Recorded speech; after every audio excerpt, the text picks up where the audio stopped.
The sun rose over the endless Pacific, turning the waves to molten gold as the landing craft churned toward the distant shoreline.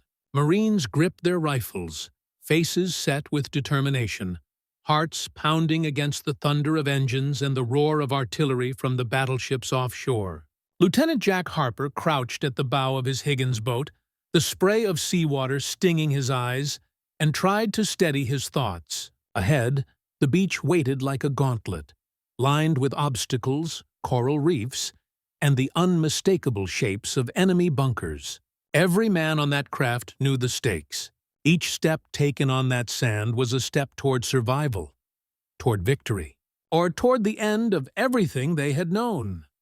The Navy worked like a conductor guiding an orchestra, invisible threads of coordination binding ship, plane, and marine into a single force. Fighter planes screamed overhead, strafing the ridges where machine gun nests crouched like predators. Destroyers pounded the shoreline, their artillery precise and relentless, flattening enemy positions and clearing a path for the men below. The sea itself seemed to conspire with them, the waves lifting the landing craft at just the right angle, though never without risk. Every element depended on the other. The Marines' advance relied on naval fire, the Navy relied on the Marines to secure the beachhead, and the trust between them was unspoken, but absolute. Sand, smoke, and gunfire mingled into a haze that made the world seem unreal. Marines leapt from the boats, rolling behind the wreckage of landing craft to avoid bullets that cut through the surf. Every movement was practiced, rehearsed, drilled into muscle memory, but the unpredictability of battle made perfection impossible. Jack and his squad pressed forward, weaving through obstacles, clearing mines, and firing at any shadow that moved. The roar of the guns was deafening, yet amid the chaos, there was a strange clarity. They were part of something vast, a machine of strategy and courage that moved as one. Beyond the beach, the jungle waited, thick, humid, and alive with danger. Japanese defenders had fortified caves, tunnels, and ridges, turning every step inland into a negotiation with death. Marines advanced cautiously, relying on flamethrowers, grenades, and coordination with artillery observers to root out resistance. Each victory was bloody, exhausting, yet vital. The Navy remained close, delivering supplies, evacuating wounded, and keeping the barrage steady, a lifeline that enabled the Marines to press forward despite fatigue, fear, and loss. Night offered no respite. Patrols moved in the shadows, and positions had to be reinforced before dawn. On-board ships, sailors kept engines running, repaired damaged guns, and coordinated the next assault. The amphibious operation was continuous, a relentless rhythm of preparation, execution, and support that demanded precision, stamina, and unflinching courage. Marines and Navy personnel alike were tested in ways that went beyond physical strength. They were tested in patience, trust, and the ability to act decisively under chaos. Jack paused for a moment, leaning against a shattered tree, and looked back at the beach, where the first waves of men had landed. Smoke curled skyward, mingling with the mist of early morning. He thought of the countless islands yet to be taken, each one a fortress in its own right, each one demanding the same coordination and courage that had brought them this far. Guadalcanal, Tarawa, Saipan, Peleliu, names that would become etched in memory, not just for their strategic importance, but for the human struggle they represented. Every landing was a testament to training, to innovation in amphibious warfare, and to the unbreakable bond between Navy and Marines. In the dense jungle, sweat and blood mixed with the scent of salt and gunpowder. Marines moved with deliberate care, clearing bunkers and tunnels, calling for fire support when needed. Signals flashed between spotters and ships, guiding shells and bombs with deadly accuracy. Even under constant threat, there was a rhythm to it, a choreography of war that demanded absolute trust in each other. The strategy of island hopping was more than brute force. It was coordination, intelligence, and timing. A puzzle solved in blood and sweat, piece by piece. As the sun dipped toward the horizon, the first foothold was secured. Marines raised the flag on a battered ridge, a symbol of hard-won ground. Yet the battle was far from over. Supply lines had to be maintained, wounded evacuated, and positions fortified for the next wave. The Navy continued its protective vigil offshore, aircraft patrolling the skies and ships ready to pound any resistance that emerged.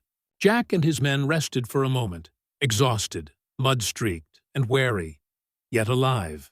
They had survived the first hellish hours, and in doing so, they had turned strategy into reality, courage into action. Across the Pacific, this cycle repeated on dozens of islands, each one bringing new challenges, new heroes, and new sacrifices. The Marines and the Navy, intertwined in their purpose, moved with relentless determination, learning, adapting, and perfecting the art of amphibious warfare. Each landing, each secured island, brought them closer to the ultimate goal, and each moment tested the limits of human endurance, ingenuity, and courage. Jack looked toward the horizon one last time that evening, the blood-red sun sinking into the water, and felt the weight of the campaign pressing on him, not as fear, but as resolve. They were part of a force that combined sea, air, and land in a way the world had never seen, proving that strategy, trust, and human will could conquer even the most formidable defenses. The island-hopping campaign was more than a military operation. It was a testament to the extraordinary lengths ordinary men and women could go to in the pursuit of victory. And as night fell, the distant hum of the Navy's engines mingled with the quiet rustle of the jungle. The battle for the Pacific continued, relentless and unyielding, yet in every wave that landed, every bunker cleared, and every flag raised. The courage of the Marines and the precision of the Navy forged a story of bravery, sacrifice, and an unbreakable bond between men of sea and shore. A story that would endure long after the last shot was fired. The next dawn arrived thick with mist, shrouding the coastline in a gray haze that made the looming cliffs and jagged rocks seem even more ominous. Jack Harper's unit huddled behind the remnants of a landing craft, the scent of salt, smoke, and blood hanging heavy in the air. Across the beach, the first wave of Marines surged forward again, advancing with a determination that bordered on desperation. Every man knew that hesitation meant death. Every movement mattered. The Navy offshore had already begun their next phase, sending up a thunderous barrage to suppress the hidden guns and fortified bunkers that threatened to pin them down before they could even reach the jungle. The landing craft lurched over coral reefs, engines straining as men scrambled to keep their balance, weapons ready. Jack glanced at the young private beside him, barely 18, white-knuckled and pale, his eyes wide with fear. Jack clapped a hand on his shoulder, murmuring words of encouragement, though he could barely contain his own anxiety. This was the cruel rhythm of island warfare.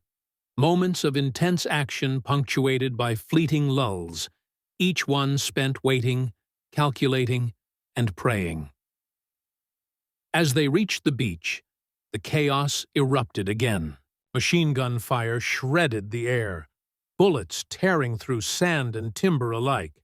Explosions sent plumes of earth skyward, and the cries of the wounded punctuated the thunder of naval bombardment. Every Marine pressed forward, ducking, rolling, and firing, each step a negotiation with death itself.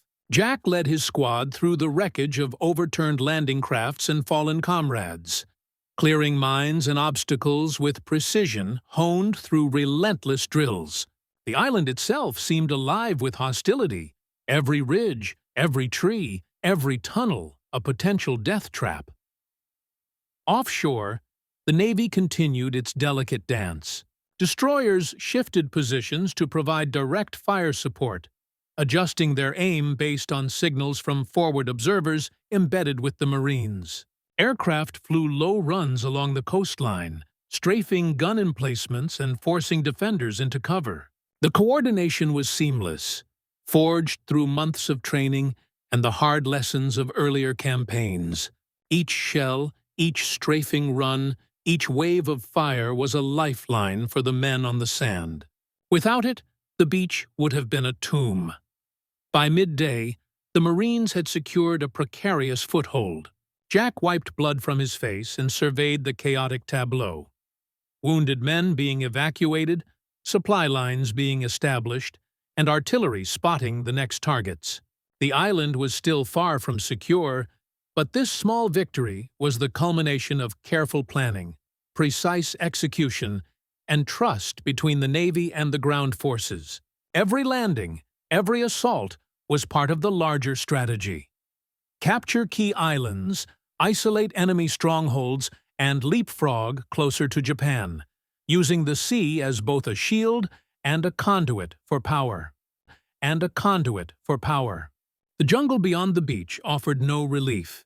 Thick undergrowth, treacherous terrain, and hidden enemy positions slowed progress, forcing Marines into close-quarters combat that tested nerves and skill. Japanese defenders, well-prepared and relentless, utilized caves and tunnels, firing from concealment and retreating into shadows that seemed to stretch endlessly.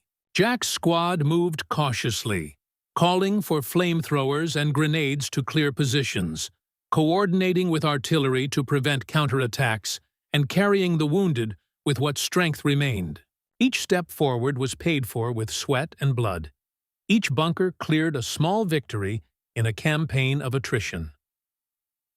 Nightfall brought a tense quiet, the kind that presses on the mind as much as the body. On board the ships, sailors maintained vigilance, readying for the next day's landings, repairing guns, and keeping supply chains intact.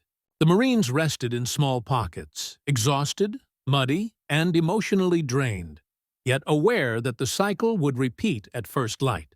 The rhythm of amphibious warfare was relentless: assault, consolidate, advance, and hold. Survival demanded coordination, courage, and the trust that every other element, air, sea, and land, would do its part. Jack sat against a palm tree, bandaging a fellow Marine's wound and listening to the distant rumble of naval guns. He thought of the islands yet to be captured: Saipan, Peleliu, Iwo Jima, and the countless men who would face the same relentless challenge. Each victory, small or large, was a step toward weakening Japan's grip in the Pacific. Each successful landing demonstrated the power of amphibious tactics perfected through blood, training, and ingenuity. The Marines and Navy were not merely soldiers and sailors. They were a single, coordinated force, a machine of war that relied on human skill and unwavering resolve. As the moon rose over the ocean, casting silver light on the shattered beach, Jack reflected on the strange intimacy of life and death in the Pacific. Survival was not guaranteed by bravery alone. It required planning, discipline, and the seamless integration of naval and ground operations. The island-hopping campaign was a testament to strategy and sacrifice, a series of calculated leaps that turned fear into action and chaos into progress. Every landing, every cleared bunker, every flag raised in victory reinforced a pattern of success built on courage, coordination, and trust. The dawn broke over Saipan with a crimson sky that mirrored the intensity of the battle to come. Jack Harper's squad crouched in the landing craft, watching the island loom larger with each surge of the waves. The beaches were fortified with bunkers, barbed wire, and obstacles designed to shred landing craft and delay the advance. The roar of naval artillery had begun hours earlier, a relentless drumbeat that shook the water and rattled nerves. Yet it offered the only hope for survival once the Marines hit the sand. As the first wave surged forward, chaos erupted immediately. Japanese machine guns tore into the surf, cutting through sand and wood alike. Explosions threw men and debris into the air, and the screams of the wounded mingled with the thunder of artillery and the shriek of shells. Jack dove from the Higgins boat, rolling onto the sand as water sluiced around him. Every sense was on fire. The sting of salt, the smoke in his lungs, the heat of bullets passing dangerously close. Yet amid the horror, discipline held the men together. They moved with practiced precision, ducking, rolling, firing, and advancing, each step measured, each action rehearsed, yet brutally tested. The Navy's coordination was flawless in its timing. Destroyers shifted to new firing positions, and forward, observers relayed corrections with precision. Fighter planes strafed bunkers, suppressing the defenders and buying precious seconds for the Marines. Jack's squad sprinted across the beach, using smoke from grenades to shield their advance, pushing toward the first ridge that promised some cover from enemy fire. Each foot of progress came at a cost, yet every gained inch was a step toward establishing the foothold necessary for reinforcements and supplies. Once inland, the jungle swallowed the Marines in a different kind of threat. Thick vegetation, hidden tunnels, and camouflaged positions made every advance unpredictable. Jack's men relied on flamethrowers, grenades, and coordinated artillery strikes to flush out the defenders. The ground was soaked with mud and blood, the air thick with smoke and the cries of the wounded. Despite exhaustion, fear, and the constant presence of death, the squad moved with unity. Every man knew that success required not just courage, but trust in each other and in the naval forces providing cover and support. Hours into the battle, a Japanese counterattack erupted from the cliffs above. Marines dug in, returning fire with relentless focus. Naval guns adjusted to target reinforcements attempting to reach the ridge, while air support strafed enemy positions with precision. The battlefield was a continuous cycle of assault, defense, and adjustment, a deadly rhythm that tested nerves as much as weapons. Jack ducked behind a shattered tree and fired, the weight of his rifle familiar but comforting amidst the chaos. Every action had a purpose. Every decision could mean life or death, and the coordination between Marines and Navy was the lifeline that made their advance possible. By nightfall, the first objectives had been secured. Jack's squad had cleared several bunkers, established a perimeter, and begun receiving supplies via beach landings under the watchful fire of naval bombardment. The wounded were evacuated to field stations, and engineers worked to remove obstacles for the next wave of reinforcements. Though the beachhead was small and precarious, it was a critical foothold, a bridge between the sea and the island's interior. Every Marine understood that the campaign would continue for days, even weeks, and that the Navy's support offshore was essential for survival. In the quiet moments between assaults, Jack took stock of the battlefield. The landscape was scarred by artillery, littered with debris and the fallen, yet the island was slowly being shaped by human determination. Each landing, each captured position, was a testament to the integration of strategy, bravery, and coordination. The island-hopping campaign was not won by brute force alone. It required the seamless interaction of Marines, sailors, and aviators, each performing their role with discipline and precision. Night brought uneasy respite. The Marines fortified their positions, set up observation posts, and maintained communication with the ships offshore. Jack sat against a ridge, cleaning his rifle, listening to the distant thrum of engines and the occasional crack of gunfire. He thought of the islands yet to come, Peleliu, Iwo Jima, Okinawa, and of the countless men who would endure the same ordeal, who would rely on the Navy to bring them safely to shore and to strike down defenders with timely precision. The campaign stretched across thousands of miles of ocean, yet the rhythm of coordination, sacrifice, and courage remained constant. Jack Harper closed his eyes briefly, feeling the weight of the campaign press down on him. He thought not just of survival, but of the bigger picture, the strategy that turned islands into stepping stones, the meticulous planning that allowed the Navy and Marines to work as one. the countless small acts of bravery that together forged a path toward victory. The Pacific was a vast and unforgiving battlefield, yet the men who fought there carried with them a shared understanding that discipline, courage, and trust could overcome even the most fortified defenses. The first light of morning painted the battlefield in muted gold, signaling another day of assault, of careful advancement, and of relentless courage. Jack's squad rose, brushed sand from their uniforms, and prepared to move inland once again. Each wave of Marines would continue the push, relying on artillery, naval bombardment, and precise coordination to conquer the island. The island-hopping campaign was far from over, yet each hard-fought victory brought the Allied forces one step closer to the ultimate goal, turning the vast Pacific into a series of bridges, each secured through skill, bravery, and the indomitable will to survive and prevail. The landing on Peleliu began under a sun that seemed determined to burn the courage from every man on the beach. Jack Harper's Higgins boat slammed into the coral, tossing him and his squad into the surf, weapons raised and eyes fixed on the jagged coastline ahead. Japanese defenders had anticipated the assault, and machine gun fire cut through the waves with ruthless precision. Explosions ripped through sand and shrapnel, hurling debris into the air. The screams of men, mingling with the roar of naval artillery and the shriek of bombs from overhead aircraft, created a symphony of chaos that was as terrifying as it was relentless. The Marines moved with precision, learned through countless drills and bitter experience. Smoke from grenades and burning fuel provided fleeting cover as they crawled toward the first ridges, dodging bullets and ducking behind shattered landing craft. Jack's heart hammered in his chest as he fired into the entrenched defenders, feeling every pull of the trigger as both a necessity and a prayer.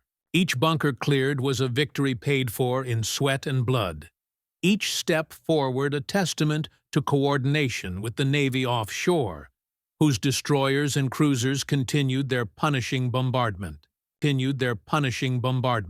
Once inland, the jungle of Peleliu revealed its true danger. Japanese soldiers had carved caves and tunnels into the coral ridges, using the terrain to their advantage.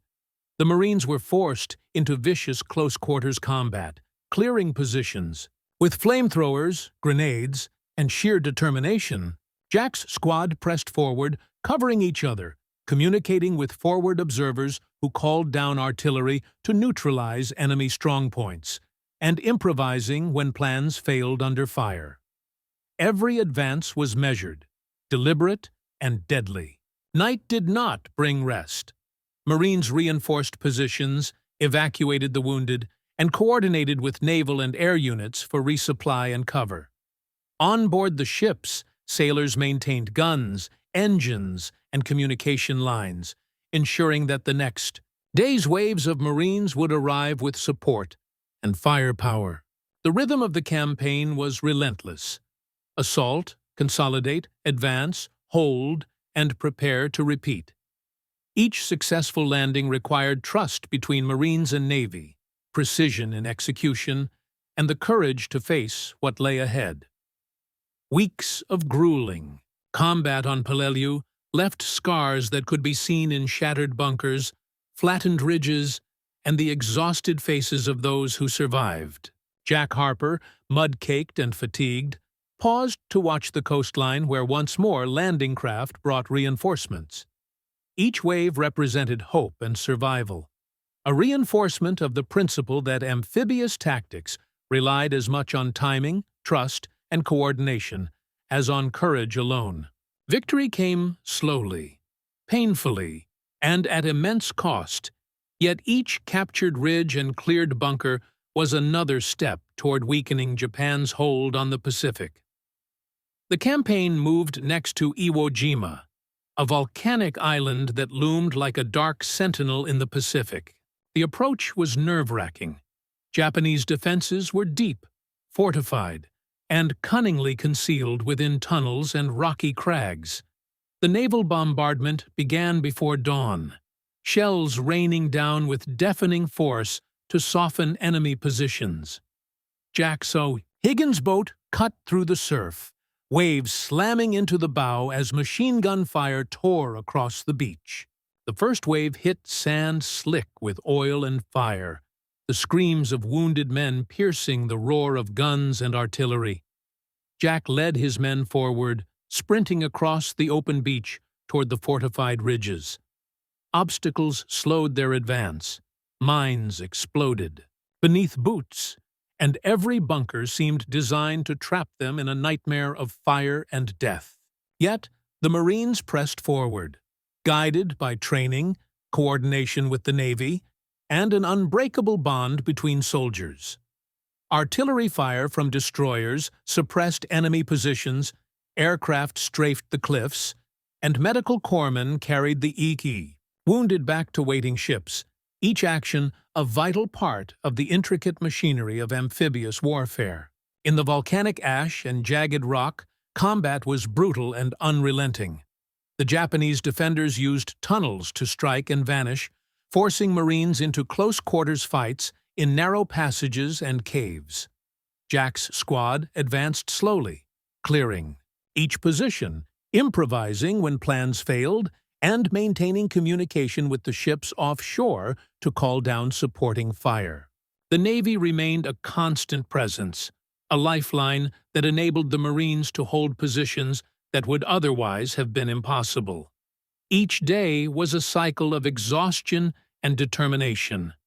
Sand, ash, and blood coated the soldiers as they pushed inland. Artillery, aircraft, and naval bombardment were synchronized with the movements of the Marines, allowing them to capture key positions and secure footholds necessary for further advancement.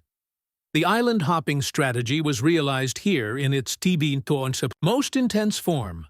Careful coordination, relentless courage, and precise execution turned the Pacific into a chain of conquered islands, each one a stepping stone toward the heart of enemy territory.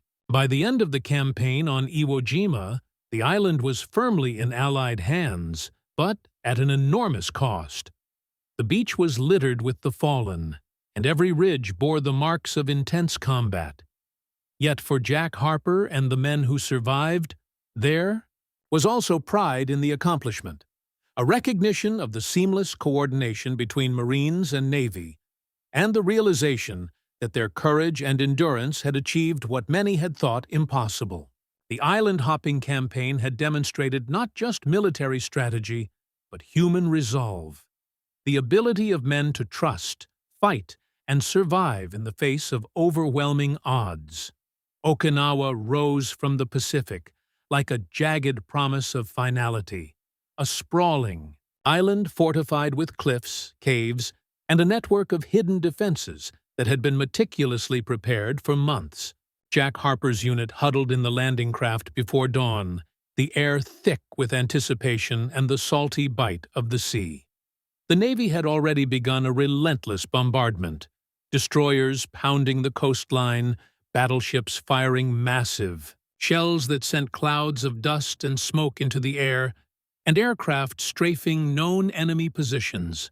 The roar of engines and artillery blended with the crashing surf, creating a deafening, chaotic symphony that marked the beginning of another grueling battle. As the first wave hit the beaches, the assault erupted into absolute chaos. Japanese machine guns and mortars cut across the sand, while mines and obstacles threatened to halt the advance. Marines leapt from the landing craft, rolling and sprinting toward the first ridges, using smoke grenades for cover. Jack moved with his squad, each step calculated, each shot deliberate, trusting in the coordination with the Navy offshore. Without the precise timing of bombardments and the suppression of fortified positions, their advance would have been impossible. The beachhead was alive with danger, yet every Marine understood the rhythm.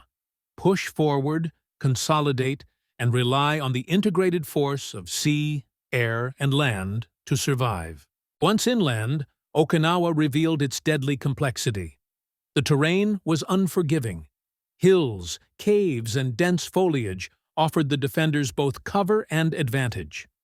Jack's squad moved cautiously, clearing caves and tunnels with flamethrowers and grenades, while forward observers called in artillery to strike enemy positions. The Navy remained indispensable, delivering firepower, resupply, and medical evacuation. Each action was a choreography of life and death. One misstep could cost lives, yet every maneuver was executed with discipline and trust. The Marines learned to adapt quickly, improvising in response to ambushes, booby traps, and counterattacks. Days turned into nights without relief. The assault continued with a relentless rhythm, the cost mounting with every ridge taken, every bunker cleared. Jack carried wounded comrades back to field stations, alternating between the fury of combat and the quiet weight of tending to the injured. Offshore, destroyers shifted positions to maintain accurate bombardment, aircraft flew continuous sorties, and the Navy's coordination remained the lifeline of survival. The men on the ground learned that victory depended not on individual heroism alone, but on the seamless integration of all forces involved. The psychological toll was immense. Marines grappled with exhaustion, fear, and the sight of friends falling beside them, yet there was no time to dwell. Jack felt the weight of command pressing on him, balancing the urgency of orders with the care for his men. He saw courage everywhere. Young privates pushing through wounds, seasoned NCOs coordinating movements under fire, medics risking their lives to carry the injured. Every foot of gained territory was a testament to human determination, coordination, and the strategy that had made the Pacific Campaign possible. As the weeks passed, Okinawa gradually fell under Allied control. Each captured ridge and hill provided a staging point for further advances, but the cost was staggering. Casualties mounted, the beachhead was constantly under threat, and the Marines and Navy had to adapt continuously to the Japanese defenders' stubborn resistance. Yet in every successful operation, the brilliance of amphibious tactics shone. Coordinated bombardments, precise landings, and seamless communication between sea and shore allowed what seemed impossible to become reality. The island-hopping strategy had matured into a precise science, blending courage, skill, and innovation into a single, deadly, effective force. By the campaign's end, Jack Harper and his surviving squad stood on a ridge overlooking the island, battered, bloodied, yet unbroken. The Pacific stretched endlessly before them, calm now in the aftermath of storm and fire, yet each wave still carried the memory of countless men who had fought, bled, and died to secure the beachheads. Jack looked to the horizon and thought of the broader campaign. Every island captured, every foothold gained, every coordinated landing had brought the Allied forces closer to Japan itself. The Navy and Marines had demonstrated that trust, discipline, and integration could overcome even the most formidable defenses. In those quiet moments, amid the wreckage and silence, Jack understood the true cost and achievement of the Pacific War. Victory had been forged not only in daring assaults and strategy, but in the seamless bond between the men of the sea and those of the shore, in the courage to advance under impossible conditions, and in the unyielding commitment to each other and the mission. The island-hopping campaign had been more than a military operation. It had been a testament to human ingenuity, endurance, and the extraordinary lengths ordinary men could go to in the name of survival and victory. As the sun set over Okinawa, Jack's mind turned briefly to the next challenge, Japan itself. But for now, there was a moment of reflection, a recognition that the coordinated efforts of Marines and Navy had changed the course of the Pacific War. Every island, from Guadalcanal to Iwo Jima to Okinawa, was a story of planning, courage, and relentless execution. And amid the chaos, the bonds forged between soldiers and sailors, forged in salt, blood, and fire, would endure long after the battles were over. The last waves of assault had long since ended, and the once tumultuous shores of Okinawa were quiet, save for the occasional rumble of distant artillery testing and the soft lapping of the Pacific against the sand. Jack Harper stood atop a ridge, looking out over an island scarred by fire, blood, and relentless combat. The smell of salt and smoke lingered in the air, mingling with the earth itself, and in the stillness he felt the weight of all that had been endured. Each island had demanded courage, endurance, and the unshakable coordination of Marines and Navy working as one. Each victory had been paid for in blood, sweat, and the quiet heroism of men who would never see the accolades they deserved. He thought of the thousands of landing craft that had surged against coral reefs, of the destroyers and battleships that had pounded enemy positions with relentless precision, and of the air crews who had flown strafing runs over ridges and cliffs. The success of the Pacific campaign had depended on these interwoven forces, a ballet of strategy and courage that turned impossible beaches into footholds, and impossible islands into stepping stones toward Japan itself. Every coordinated landing, every artillery strike, every suppressed bunker had been a thread in the vast tapestry of victory. Jack remembered the faces of the men he had led, the young privates, seasoned NCOs, and medics who had carried their comrades through hell. He remembered the screams, the chaos, the moments of terror and resolve that defined each landing. And yet, amid the carnage, he also remembered the acts of bravery that shone through the darkness. A Marine covering a wounded friend, a sailor steering a crippled landing craft to safety, a spotter directing naval fire with calm precision even as shells exploded nearby. It was a story of ordinary men performing extraordinary deeds, bound together by trust, training, and a shared commitment to the mission. From Guadalcanal to Tarawa, Saipan, Peleliu, Iwo Jima, and Okinawa, the island-hopping campaign had demonstrated the power of coordinated amphibious tactics. The Marines had learned to adapt to terrain, to fight in jungles, ash, and coral, while the Navy had perfected the art of delivering men, supplies, and firepower precisely when and where they were needed. The campaign had been as much a test of human ingenuity and endurance as it had been a military operation, proving that meticulous planning, courage, and trust could overcome the most formidable defenses. As the sun sank into the Pacific, painting the water with streaks of gold and crimson, Jack felt a rare sense of peace. The fighting was over here, but the lessons endured. The power of cooperation between land and sea forces, the resilience of the human spirit under unimaginable pressure, and the truth that victory was never the result of a single action, but the sum of countless acts of courage and determination. The islands stood as silent witnesses, their ridges and beaches forever etched with the legacy of sacrifice and skill. Jack turned from the ridge and looked at his men, weary, battered, yet unbroken. They had survived, and they had succeeded, carrying with them the knowledge that the bond between Marines and Navy had been forged in fire and adversity, stronger than any enemy defense. Each man carried stories of loss and triumph, fear and bravery, and the memory of the countless men who had fallen alongside them. The Pacific had been conquered not just by guns and bombs, but by coordination, trust, and the unyielding courage of those who faced the impossible and refused to yield. And so, as night fell and the waves whispered against the shore, Jack Harper and the surviving Marines understood the truth of their journey. Victory was not the result of might alone, but of meticulous planning, coordination, and human endurance.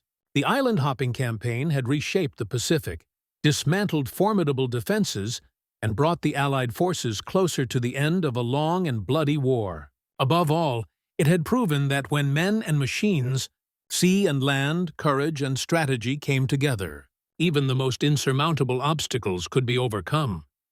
The Pacific stretched endlessly before them, calm at last, but forever marked by the courage, sacrifice, and unbreakable bonds forged in its waters and on its shores. And in that quiet, Jack Harper understood that their story of landing craft, naval firepower, and relentless courage would endure long after the guns fell silent, a testament to the extraordinary achievements of ordinary men in the face of unimaginable odds. Imaginable odds.